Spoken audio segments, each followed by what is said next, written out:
Presenting the devil as a thumb-sucking blonde is just the beginning of what's wrong with this tale of dumb luck seasoned with revenge. Still, it's always nice when the greedy get their just desserts.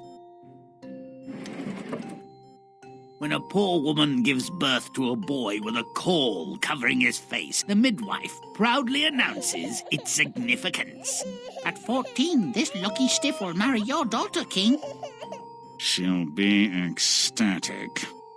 I'll carry him to the castle in this casket, in this box. Here's a gold coin for your trouble. Not much trouble, I dare say. The humble parents never consider refusing the king. Your luck was short-lived, boy. There'll be no pharaoh's daughter for your Moses. I'm told drowning is relatively painless. But the box floats upright. The child is rescued and raised by a miller. But when he turns 14, the king stops by the mill and sees a boy who seems somehow familiar. Is that your natural son? No, Majesty. 14 years ago I found him in the river. He's a caul bearer, a luck child. Ah, I see. Let the luck child take a letter to the queen. I'll give him a gold coin. Money being scarce as a rat snake's ear hole, the boy accepts the commission and sets off. On his journey, the luck child becomes utterly lost in a forest. Will he die here? No! Luck is a gratuitous compliment to the intelligent, but absolutely indispensable to the incompetent. Where are you headed, boy? So alone, so handsome, so late at night. Cool, I'm headed for your bench, lady.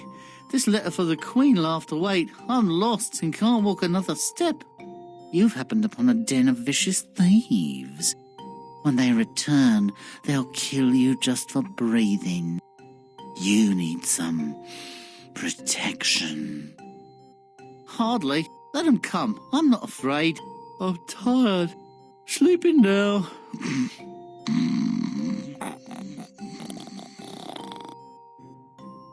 Who's this handsome stranger? Has he molested any of our goods? Oh, I wish.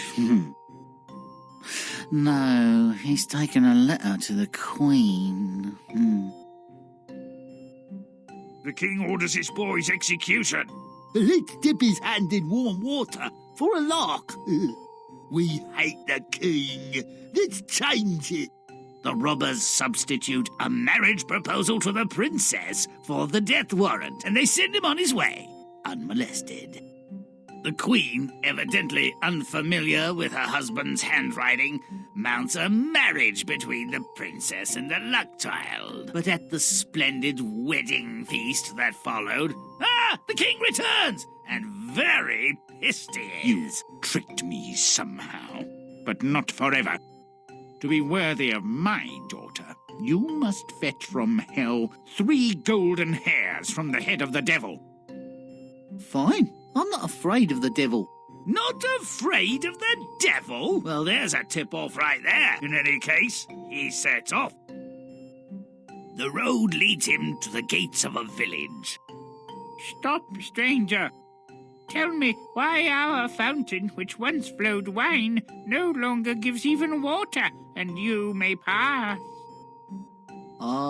I know that, and I'll tell you when I return. The watchman, not the brightest star in the sky, accepts the luck child's promise and lets him pass, and he soon comes before a gatekeeper in another village. Stranger, why does this tree, which once bore gold and apples, not even put forth leaves? Yes, I know that one. And I'll tell you when I return. Well, so much for modesty. Turns out you can fool all the people all of the time. The luck child continues his journey to hell until he comes to a wide river, tended by a ferryman. Luck child, why must I always be rowing backwards and forwards and am never set free? Carry me over to the other side, and I'll tell you when I return. So he crosses the water and finds the entrance to hell. Lucky for him, again, the devil is not at home, but his grandmother is. Who knew the devil had a granny? What do you want? 3 golden hairs from the devil's head. What a very odd creature you are. If he finds you here, you're dead. I'll change you into an ant and you'll be safe in the folds of my dress. Ooh, just shush and pay attention to what the devil says when I pull out his hairs. So the devil returns, bone-tired from doing whatever he does when he's out, and before long, he's fast asleep.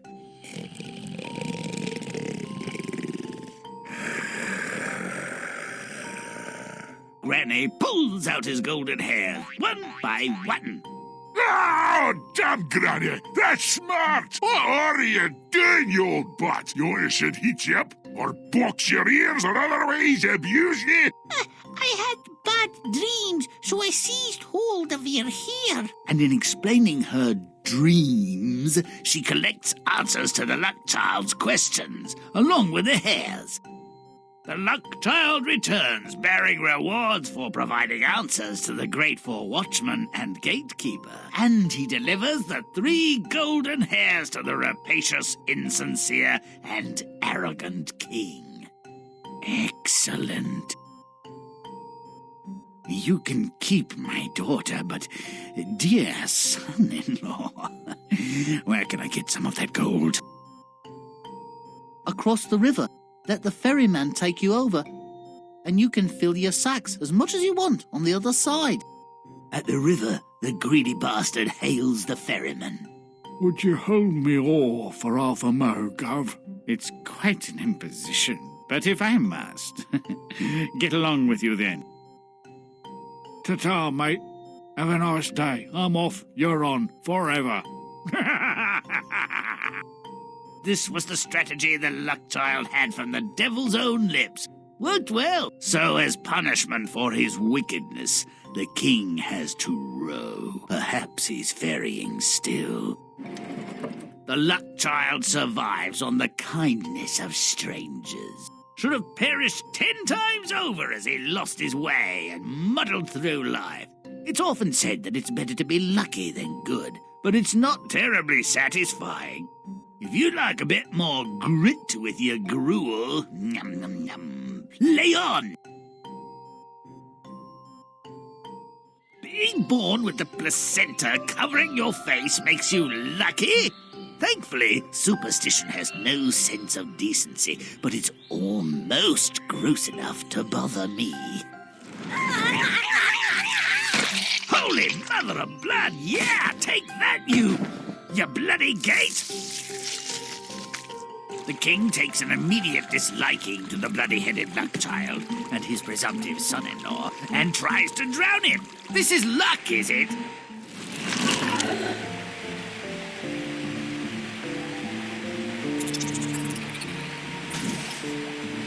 The abused Luck Child drifts downstream. Let's visit some of this current run of luck on others. Let's make 'em dead. Drown, fools, drown! If we were in Australia, they would have drowned the other way round.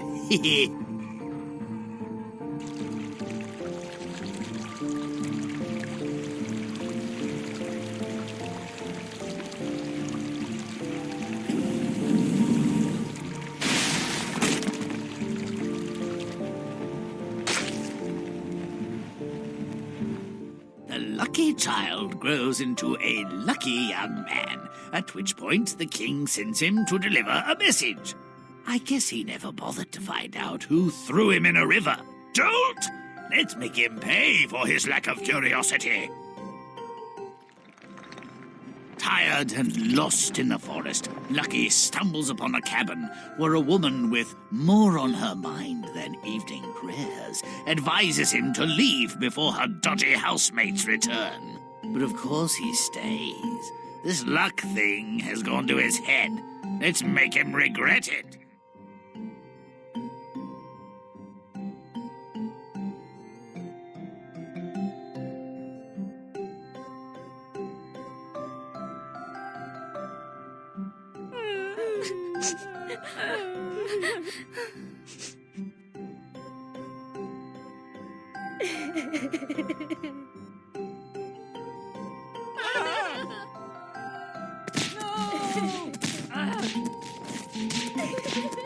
Thieves read the message Lucky's delivering and foil the king's plot to have him killed. Damn! Now there's gonna be a wedding instead of a murder. Cruel, cruel fate! Why do you torment me so?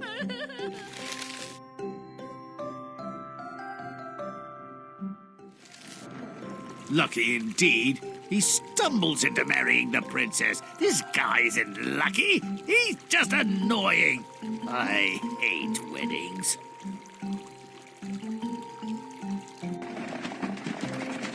Chomp and stump.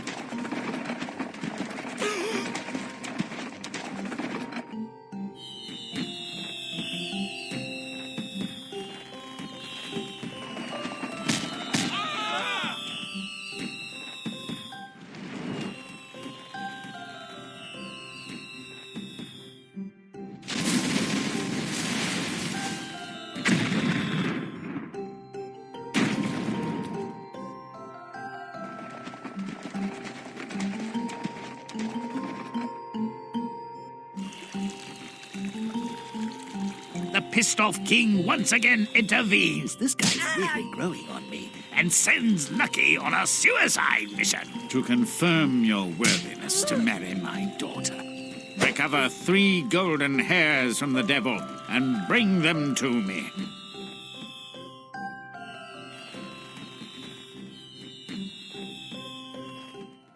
Lucky passes through a village where the wine-flowing fountain has gone kaput. Why has our fountain dried up? Oh no! Our liquor's all gone. They call this withdrawal. Let's give them the DTs with a puke chaser.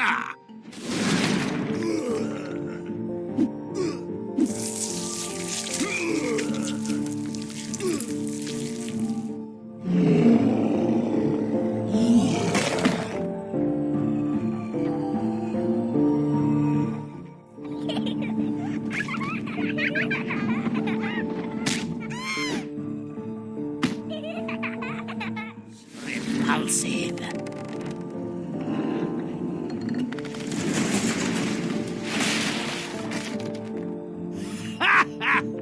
That's what I call a serious amount of number 3.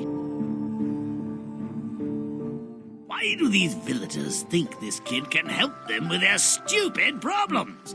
Anyway, they don't look like they're starving. This isn't a famine. When they start eating each other, I'll call it famine.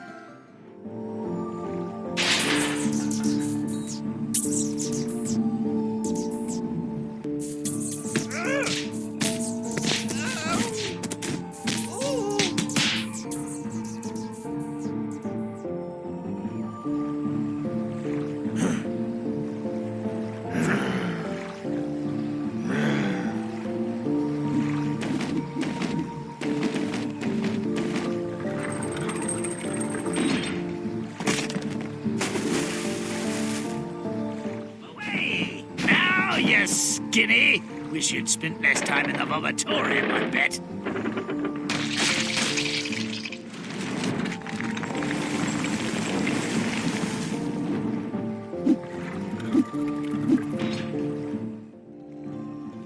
These lost souls could stand to be more evil. The ferryman wants to know why he must always be ferrying people. Because he's a ferryman, idiot. Finally, Lucky's going to hell. Now I'm nasty. With an assist from Granny Satan. Who knew Satan had a grandmother? Lucky secures the requisite hairs. Granny. Probably a looker in her day. This hell is lukewarm. Let's heat things up.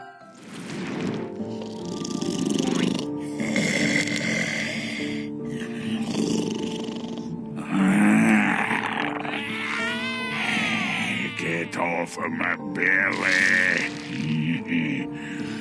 One down, two to go.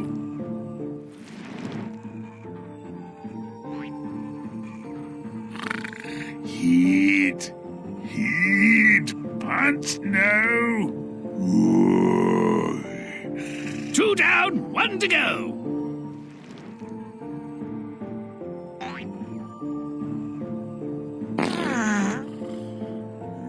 What's that, Granny? A turtle head? No! Grimm! And I thought my farts were bad. Ah!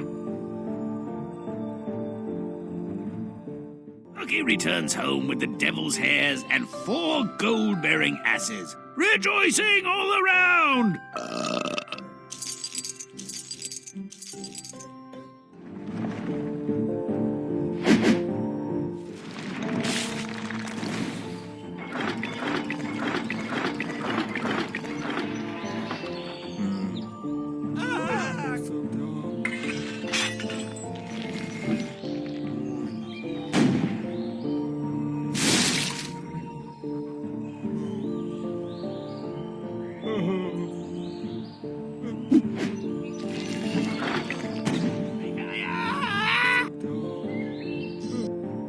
But what's this? The king looks as sour as ever. Ah, greed. Let's make it intolerable. The king badly wants to find his pot of gold, and Lucky is happy to guide him. The king is a dolt to expect anything other than ill from the boy. Greed makes men blind, and it often kills them. C'est la vie. Following Lucky's instructions, the king begs to take the ferryman's oars. Revenge! A dish usually best served cold, has its ways when it's hot, too. The king will be rowing for eternity. That's a long time. Let's make him miserable now!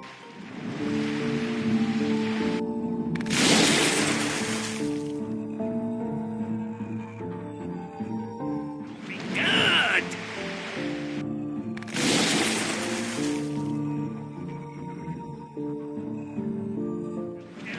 But stop away!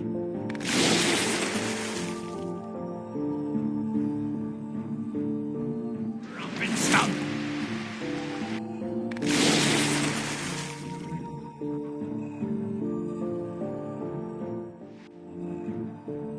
Yeah! Spend eternity on fire!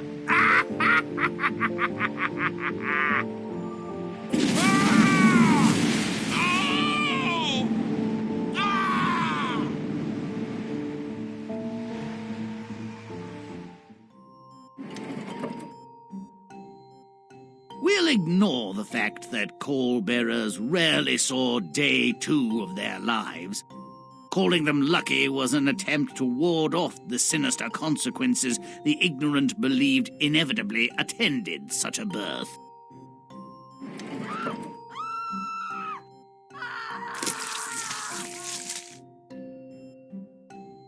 King, how shall we treat this lucky child? Blasted nuisance. He's blessed. Give him to me. I'll bend him like...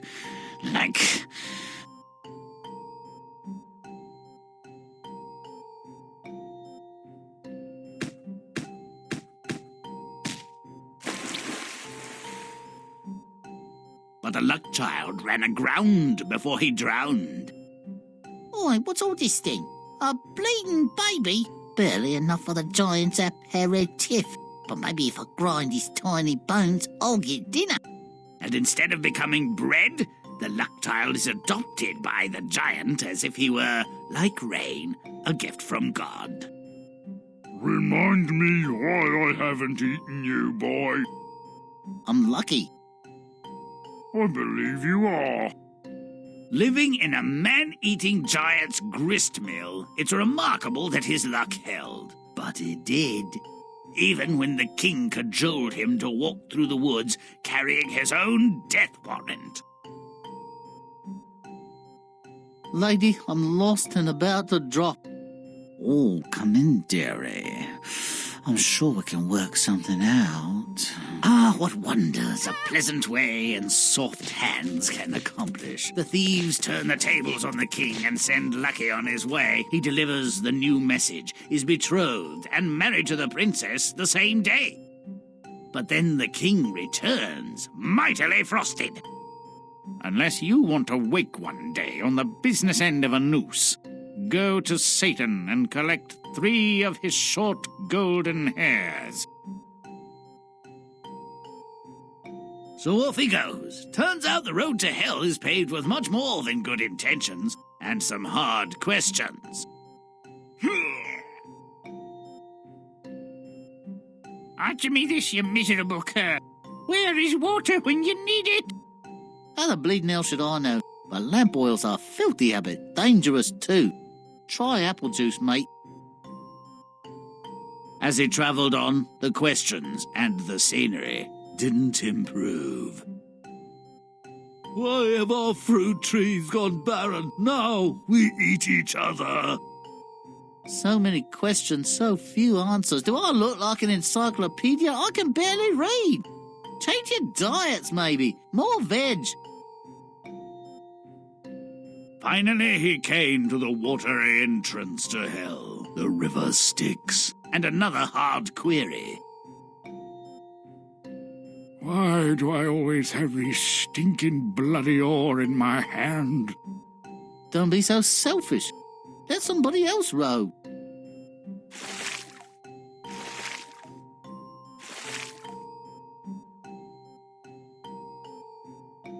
A literal mind can be a curse. I might have collected golden ears from any blonde. How would the king know? What mischief are you about, you little piece of gobshite? Get into my belly! Lucky returns home with the goods, but the homecoming is not happy. The resentful king is jealous, too.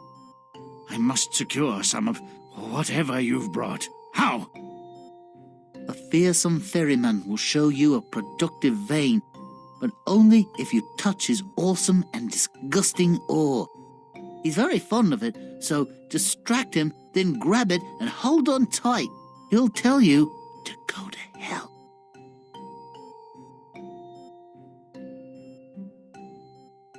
Oh, look, ferryman, there's a 3-headed dog licking its butt.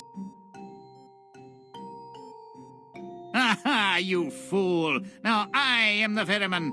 I have the oar and will obtain my heart's desire. Yes, your worship. You're the bleeding ferryman, and will never be anything else. Enjoy, mate.